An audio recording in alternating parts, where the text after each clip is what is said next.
ఇక వివరాల్లోకి వెళితే పోషకాహార ప్రాధాన్యతపై విస్తృత అవగాహన కల్పించాలని రాష్ట్ర మహిళా కమిషన్ చైర్పర్సన్ నేరెళ్ల శారద తెలిపారు.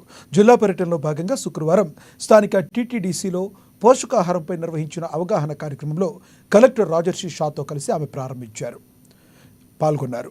ఈ సందర్భంగా అంగన్వాడీ కార్యకర్తలు ఏర్పాటు చేసిన పోషక విలువలతో కూడిన భోజన ప్రదర్శనను ప్రారంభించారు. స్టాళ్లను సందర్శించి వంటకాల రుచి చూశారు.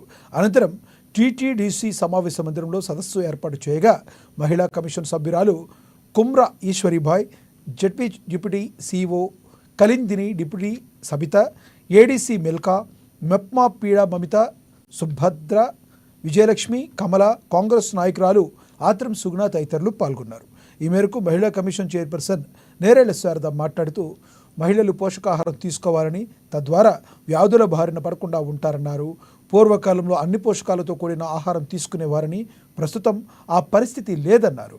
ఈ విషయాలను గ్రహించి ప్రభుత్వం పోషణ మాసం కార్యక్రమాన్ని అమలు చేస్తుందన్నారు. క్షేత్రస్థాయిలో పనిచేసే అంగన్వాడీలు కీలక పాత్ర పోషించాలని సూచించారు. అదేవిధంగా జిల్లా కలెక్టర్ రాజర్షి షా మాట్లాడుతూ పోషక విలువలు గల ఆహారాన్ని అందించాలనే ఉద్దేశంతో ప్రవేశపెట్టిన పోషణ్ మాసం కార్యక్రమాన్ని విజయవంతం చేయాలన్నారు. ప్యాకేజ్ ఫుడ్లో సోడియం ఎక్కువగా ఉండడంతో వివిధ వ్యాధుల బారిన పడుతున్నారని పేర్కొన్నారు. పౌష్టికాహార ప్రాధాన్యతను తెలియజెపుతూ ప్రజలు ఆరోగ్యకర జీవనం సాగించేలా కృషి చేయాలన్నారు.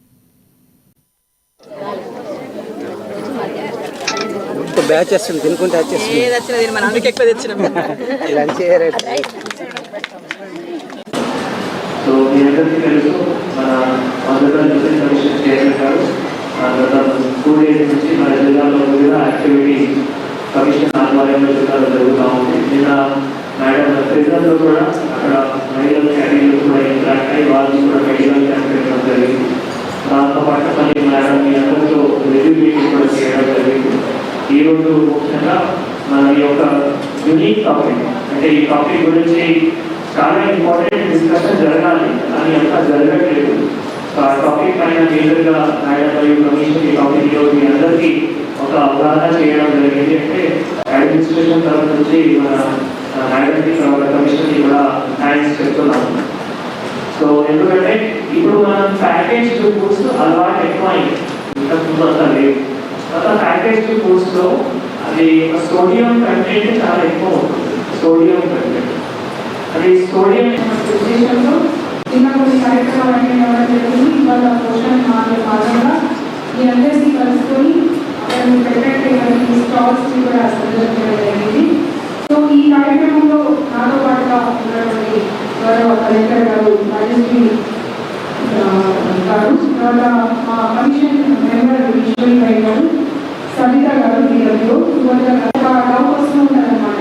అదే ఈ భూమి పుట్టిన అందరం తింటున్నాము, బట్టలు కట్టుకుంటున్నాం, మళ్ళీ గురించి కొత్తగా చెప్పేది ఏముంది అనేటువంటి కూడా మాట్లాడారు. కానీ వీటన్నిటికీ ఏదో ఒక కారణం లేకుండానే ఒక యూనియన్ గవర్నమెంట్ కానివ్వండి, స్టేట్ గవర్నమెంట్ కానివ్వండి ఒక కార్యక్రమాన్ని ఇంప్లిమెంట్ చేయడం, అంటే రూపొందించడము, ఇంప్లిమెంట్ చేయడం అనేది తప్పకుండా ఒక రిజల్ట్తోనే ఉంటుంది. ముందు నుండి కూడా మన తెలంగాణ, ఆంధ్ర, సౌత్ కల్చర్ చూసుకుంటే లేదా మన పూర్వీకులను చూసుకుంటూ ఉంటే తప్పకుండా ఒక పప్పు, ఒక కూర, రైస్, దోసకాయ ఇలా కొన్ని ఒక క్వాంటిటీ అనేది ఒక ప్లేట్ మనం తింటున్నటువంటి ప్లేట్లో ఉండేది. అప్పుడు మనకి ఎవరు చెప్పిన వాళ్ళు లేదు ఇలా ఎందుకు తినాలి అని. ఏదో తింటున్నాం కాబట్టి ఏదో వెరైటీ పెట్టుకొని తింటున్నాం అని చెప్పారు తప్పించి సైంటిఫిక్గా రీజన్ మన దగ్గర ఉన్నా లేకపోయినా కానీ తప్పకుండా ఒక కూర, ఒక పప్పు, అదే ప్రోటీన్, కార్బోహైడ్రేట్